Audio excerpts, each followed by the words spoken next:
My name is Meredith C. Acevedo, 26 years old. I never thought my own father would drag my suitcase to the front door like I was some stranger who had overstayed her welcome at a cheap motel. But then again, maybe the warning signs had been there for years. I just kept brushing them off. That's how my father was, I told myself. Stubborn, old school.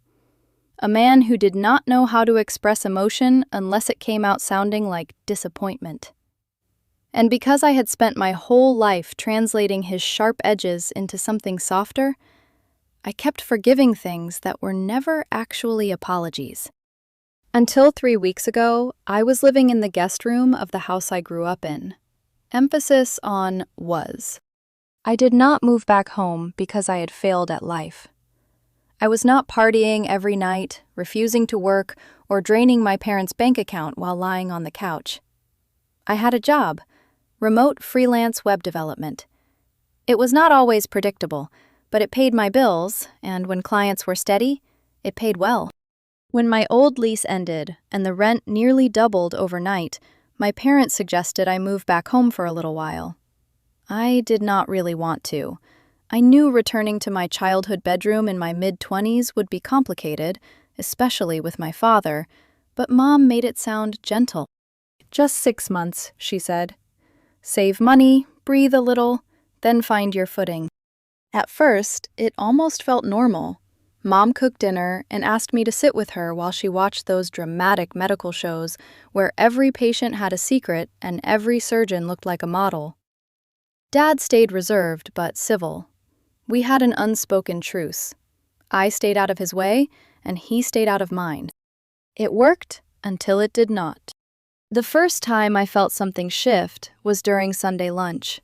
Mom had made roast chicken, the kind she knew I loved, and the three of us sat at the table like a family, trying to remember how to act like one. Dad was already 2 beers in by the time I joined them. Somewhere between passing the mashed potatoes and refilling his glass, he looked at me and said, "So, when do you plan on getting a real job?" I blinked. "I have a job." He snorted. "Freelancing isn't a job. That's unemployment with extra steps." I laughed awkwardly because I thought maybe he was joking. He was not. Mom tried to soften it. "Come on, Joe. It's different now. People work from home." Dad stabbed a piece of chicken with his fork. "If she works so much, how come she's home all day? No boss? No office? No clients walking in? Just her in that room playing on the computer." "It's coding," I said, keeping my voice steady. "I build websites. I work with clients remotely." "Right," he muttered. "Websites. Like a hobby." That exchange stayed with me for days. I did not bring it up again, but something had changed. After that, little comments started following me around the house. "When I was your age, I already had a mortgage. Must be nice living rent-free."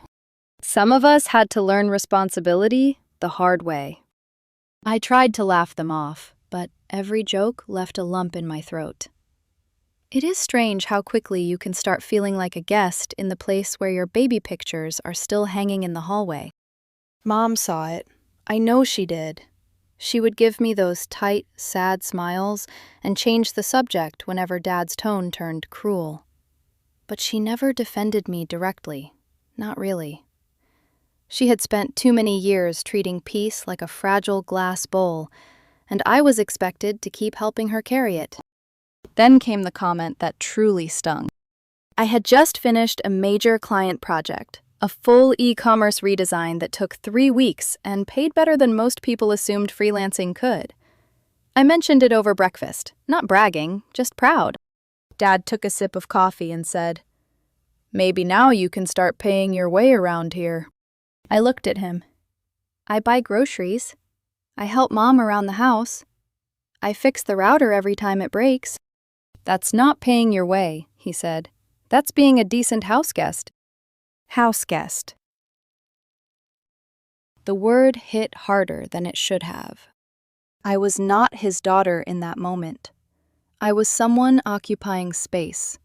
someone tolerated, someone already halfway out the door. Still, I did not argue. I worked more, saved quietly, put money into a private account my parents did not know about. I kept my head down and told myself I was getting close to leaving anyway. But Dad's resentment kept simmering. A week later, I overheard him on the phone in the garage. I did not mean to listen, but the door was open and I heard my name. "Still here," he said. "I swear, Sandra, the girl has no shame. Sitting on that computer all day like she's some kind of tech genius. At this rate, she'll be 30 and still sleeping in the spare room." I stepped back before he saw me. That was the moment it stopped being annoying and started feeling personal. Every day after that became a tightrope. If I worked late, he accused me of sleeping in.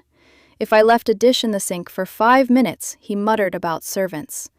If I took a call behind my closed door, he acted like I was pretending to be important. Mom kept walking on eggshells, pretending the peace was still intact.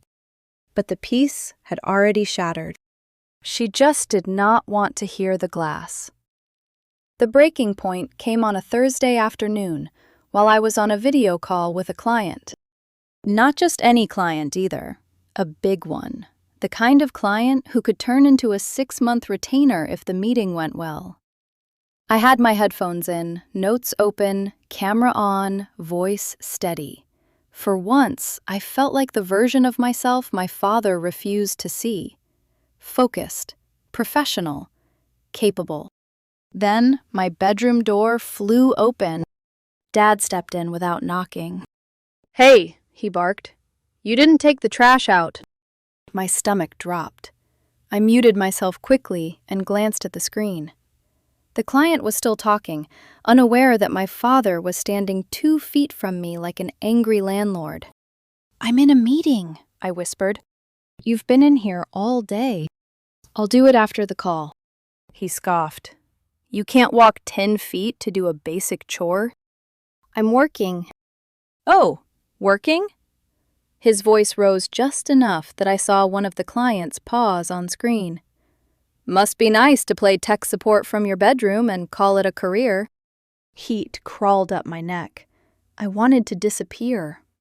Instead, I turned back to the laptop, unmuted myself, and kept speaking like my father was not still standing there, breathing hard behind me. That, apparently, was the final insult. He left without another word, but I knew the silence was not peace. It was preparation. That night, I came downstairs to grab a snack and found both my parents waiting in the living room. Mom sat stiffly on the couch with her hands folded in her lap.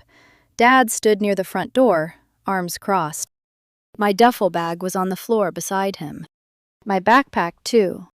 For a second, my mind refused to understand what I was seeing.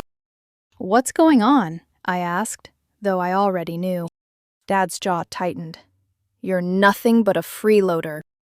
The word landed with such force that the room seemed to tilt. "It's time you grew up," he continued. "Find your own place. This house isn't a shelter." I looked at Mom. I do not know what I expected. Maybe one word, one look, one tiny sign that she remembered I was her daughter and not a problem to be removed. She did not meet my eyes. "Maybe it's time you stopped relying on us," she said softly. That hurt worse than Dad yelling. Because Dad's cruelty was loud. Hers was quiet enough to pretend it was kindness. I stood there for a long moment, waiting for anger to come, waiting for tears, waiting for the dramatic speech people give in movies when their family finally breaks their heart. Nothing came. Just numbness. So I picked up my bag. Dad opened the door like he was removing trash. Mom stared at the carpet. I walked out without slamming anything, without begging, without giving them the satisfaction of seeing me fall apart. I checked into a cheap Airbnb on the other side of town. The walls were thin, the mattress dipped in the middle, and the air smelled faintly like old detergent. I lay on my back, staring at the ceiling, still wearing the clothes from my client call. I did not cry that night. I was too shocked. It felt less like moving out and more like being exiled from my own life. For the next 3 weeks, I did not reach out. I did not answer their texts. I worked harder than I ever had. I got the retainer deal, then 2 smaller clients came through. I stopped sleeping much, but I kept building, kept invoicing, kept reminding myself that if they wanted to call me useless, I would let my bank account disagree. Then last Friday, my phone lit up. "Mom, why can't we access the joint account?" I stared at the message for a long time, thumb hovering over the screen. The joint account. Of course. Not, "How are you?" Not, "Are you safe?" Not, "I'm sorry your father dragged your bags to the door." Just the money. I typed back 2 words. Ask the freeloader. 10 minutes later, Aunt Delia started calling. Then Uncle Dave. Then my cousin Amanda, who had not spoken to me in nearly a year after borrowing $300 and disappearing when I gently asked about repayment. That was when I realized this was bigger than my parents regretting what they had done. This was panic. And to understand why, you need to understand what that account really was. Years ago, when my grandfather passed, he left a modest but meaningful inheritance for our branch of the family.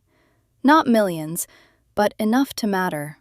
Enough to repair a roof, pay tuition, cover emergencies, or change someone's life, if handled carefully. Grandpa did not trust my father with money. He did not trust Aunt Delia either, and he definitely did not trust Uncle Dave, who once bought a motorcycle on credit during a tax audit. So he gave me power of attorney over the portion allocated to our side of the family. I was 21. Everyone smiled back then. Dad waved it off like it was just paperwork. Mom told me, "He trusts you, Meredith. That's special." And I took it seriously. I never touched the money unless it was agreed upon. At first, the requests were reasonable. House repairs, an unexpected medical bill, help with Amanda's tuition. But over time, the requests became more frequent, then vaguer, then suspicious. And I had started saying no. That was the part they hated. So when I logged in after Mom's text and saw 2 attempted transfers for $8,000, both flagged as unauthorized, my hands went cold. Then I saw the name attached to the attempted access. Amanda. Someone had tried to add her as an authorized user. That should have been impossible, unless someone gave her my personal information. I sat in that cheap Airbnb with my laptop glowing in the dark and finally understood. They had thrown me out like a burden, then tried to reach into the one thing Grandpa trusted me to protect. And they still thought I was the problem. At first, I was not angry. That surprised me. I stared at the screen, at Amanda's name attached to an access attempt she had no legal right to make, and all I felt was this cold, hollow disbelief. Like my mind needed a few extra seconds to accept that my family had gone from insulting me to trying to take control of money my grandfather had trusted me to protect. Then the texts started coming in. Mom first. Why is the account locked? We need to transfer the tuition payment. Aunt Delia next. Meredith, your father said you're acting out.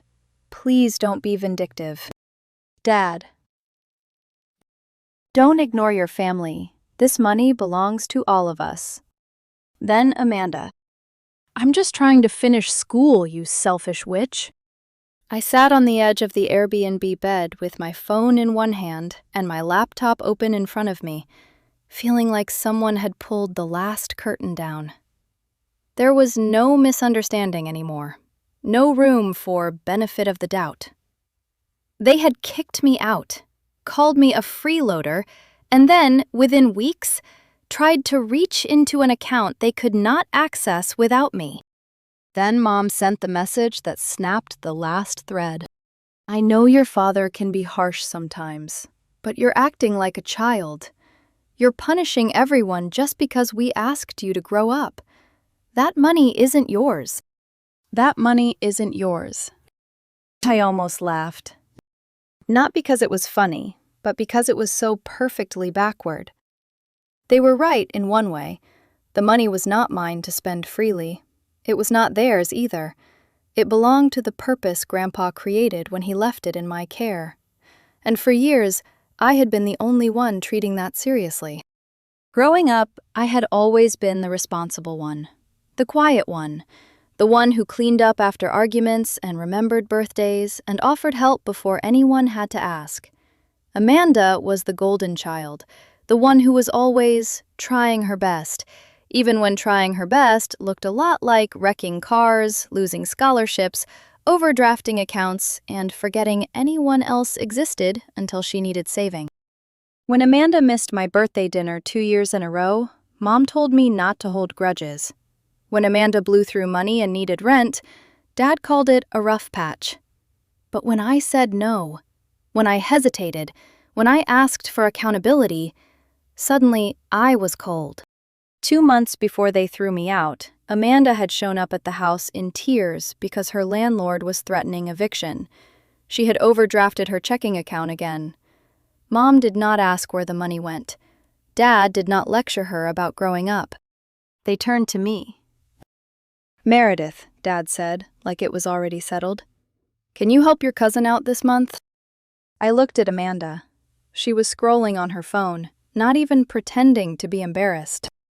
We've already helped her twice this year, I said carefully. She needs a real plan. Mom looked wounded. She's family. So am I said. The room went still. Dad's face hardened. Don't be selfish. That memory came back now, sharp and bright, as I looked at the attempted transfer. $8,000. Twice. No request, no warning, no shame. Later that evening, the estate attorney called. His voice was calm, but there was something underneath it that made me sit up straighter. Meredith, I received a strange request from your father. My stomach tightened. What kind of request? He's asking to have the account transferred into his name. He claims you're mentally unwell. The room seemed to tilt. He said what? He submitted a letter, not notarized and not legally sufficient, but it accuses you of erratic behavior, instability, and vindictiveness. He says he wants to assume full control to protect family interests. For a moment, I could not speak. My father had not just called me lazy. He had not just thrown me out. He was trying to build a story where I was unstable enough to lose legal control. The attorney's voice softened. I told him I would not proceed without your consent, but you need to be careful. They are building a narrative. After the call ended, I sat in silence for a long time. Then the shaking started. Not fear exactly. Rage, grief, humiliation. All of it tangled together until I could barely breathe. That night, I did not sleep. I paced the tiny Airbnb living room, rereading texts, saving screenshots, forwarding emails to myself. Every old memory seemed to rearrange itself under a harsher light. The Christmas Amanda got a MacBook while I got socks. The birthdays forgotten. The way Mom used to call me our rock, but only when she needed me to carry something heavy. I realized something before dawn. I had spent my whole life trying to be the good daughter, the reasonable one, the one who did not ask for too much. And they still saw me as expendable. That was when I opened my laptop and started pulling receipts. Bank statements, email chains, old invoices, transfer records, anything connected to Grandpa's inheritance and the so-called family expenses that had passed through the account over the years. At first, I was just trying to protect myself. Then I found the folder. House Renovation, 2019. The name sounded harmless, familiar even. Dad had asked me to help organize renovation paperwork years ago, and I had not touched that folder since. I opened it, expecting receipts for repairs. Instead, I found the beginning of everything. A $12,000 charge to a contractor I did not recognize, an $1,800 payment to a private design consultant, vague labels, odd descriptions, names I had never approved, dates that did not match what Dad had told me. I kept clicking, and with every file, the story changed. They had not only tried to steal from the account now, they had been misusing it for years. I did not sleep after I opened that folder. House Renovation, 2019. It should have been boring. Receipts, budgets, maybe a few contractor emails. Instead, it felt like pulling up a floorboard and finding rot underneath the entire house. The deeper I clicked, the worse it got. There was a $12,000 payment marked electrical work, but I remembered that year clearly. Dad had complained for months that rewiring the upstairs was too expensive and said we could not touch Grandpa's inheritance for something like that. So why was there an invoice? And why did the contractor's address not match any company I recognized? Then I found an $1,800 payment to a design consultant named Gloria. I searched the name and found an Instagram account linked to one of Amanda's old college friends. Around the same time as the payment, she had posted photos of a bathroom remodel with the same tile now sitting in my parents' ensuite. My stomach turned. They had hidden personal expenses under family renovation labels. They had used Grandpa's money, lied about it, and then called me irresponsible for trying to protect what was left.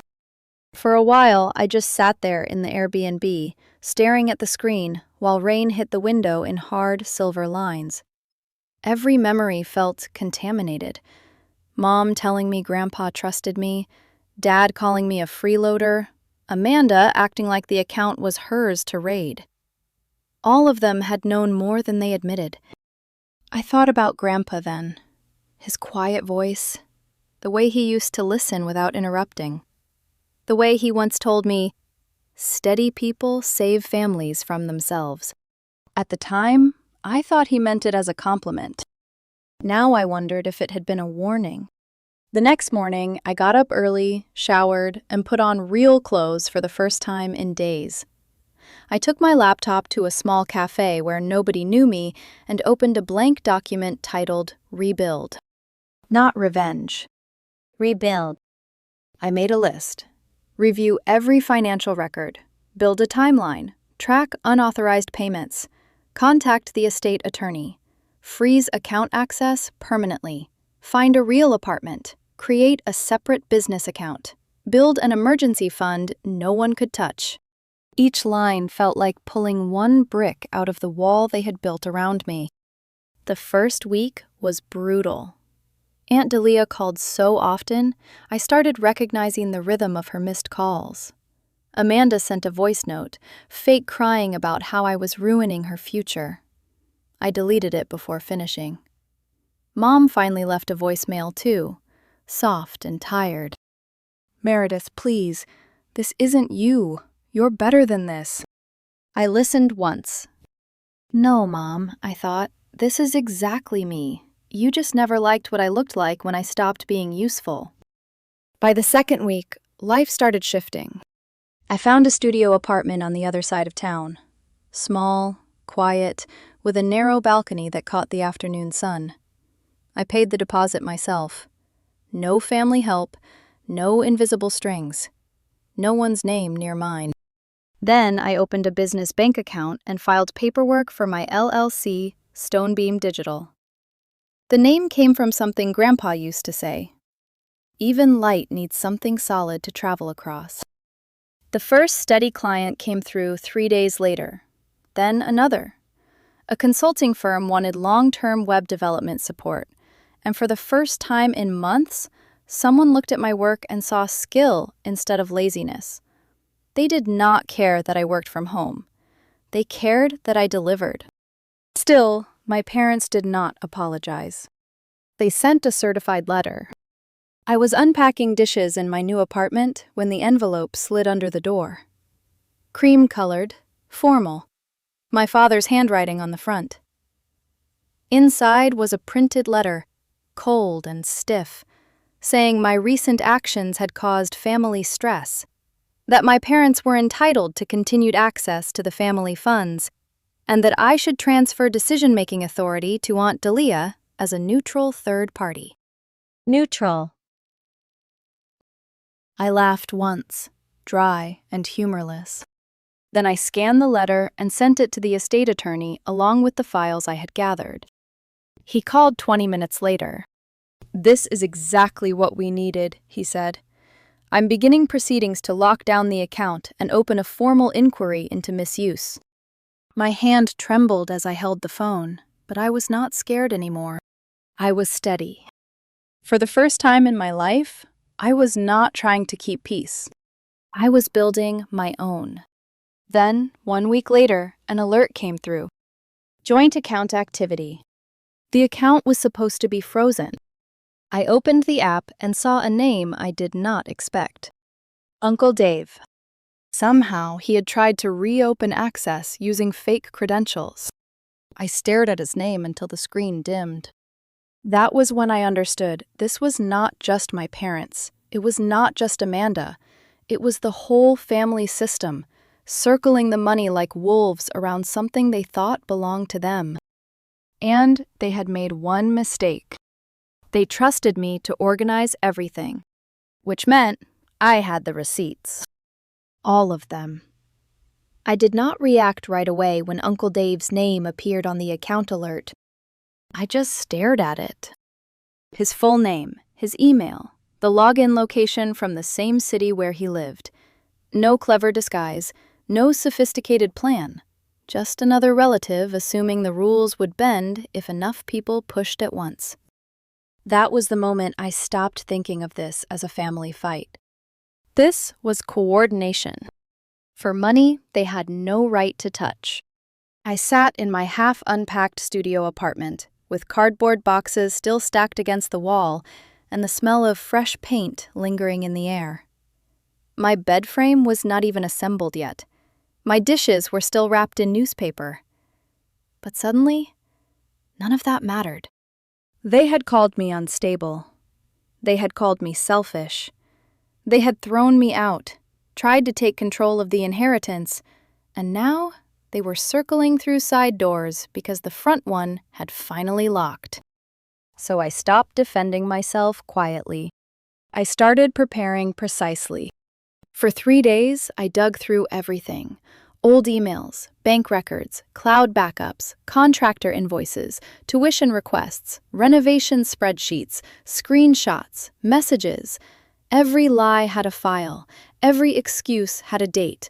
Every temporary withdrawal had a trail that never led back to repayment. I organized everything into folders. Unauthorized expenses, inheritance misuse, access attempts, communication logs. Then I reached out to the one person I thought might still care about the truth. My cousin Ben. Ben was Uncle Dave's oldest son, 29, a nurse, quiet at every family gathering and always watching more than he spoke. I had not talked to him in years, but I remembered something about him. He hated mess, but he hated dishonesty more. I texted, "Can I ask you something private about your dad?" 2 hours later, he replied, "You mean the family money nonsense?" My breath caught. I typed back, "You know about it?" He answered, "My dad's been ranting all week. Says you're holding everyone hostage." I don't believe him. For the first time in days, I exhaled fully. Ben became my quiet witness. He told me Uncle Dave had talked about forcing a family vote to remove me. He said Amanda wanted them to claim I was emotionally unstable. He even recorded 2 conversations where Uncle Dave mentioned getting Meredith out of the picture and using Amanda's name if needed. When he sent the files, I laughed once. Not because anything was funny, but because finally, someone else could hear what I had been hearing alone for years. Then I built the site. I bought a domain as a private joke at first. Freeloader files. Clean. Minimal. Password protected. Not public, not searchable, not revenge porn for relatives. Just a mirror.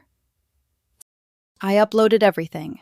Timeline, receipts, screenshots, the certified letter, the access attempts, the renovation payments, a section I titled Frequently Asked Gaslights, where every excuse was paired with the record that contradicted it. Then I wrote one letter to my mother. Not cruel, not begging, just honest. I told her what it felt like to hear her say I should stop relying on them when I had spent years quietly carrying pieces of the family she refused to confront. I told her how badly it hurt that she watched Dad drag my bags to the door and still chose silence. I told her silence was not peacekeeping when someone else was bleeding. At the bottom, I added the link. The password was Backbone. Then I opened the family group chat, the one I almost never used, and typed 4 words. Read this carefully. I pasted the link and hit send. 20 minutes later, Amanda called. "What is this?" she snapped. "Are you trying to ruin us?" "You tried to steal $8,000 from an account you had no legal access to," I said. "That was a mistake." "So you admit it happened?" She sputtered. "You're making yourself look like some whistleblower. We're your family." "You were my family," I said, "until you decided I was an ATM with Wi-Fi." She hung up first. Dad showed up the next day, banging on my apartment door with a printed copy of my letter in his hand. I did not open it all the way, just enough to meet his eyes. "You humiliated us," he said. "It's password protected," I replied. "Only family has the link. If you're embarrassed, ask yourself why." His face went red. "You ungrateful little—" "Finish that sentence," I said. "I dare you." He froze. He did not recognize me anymore. That was the point.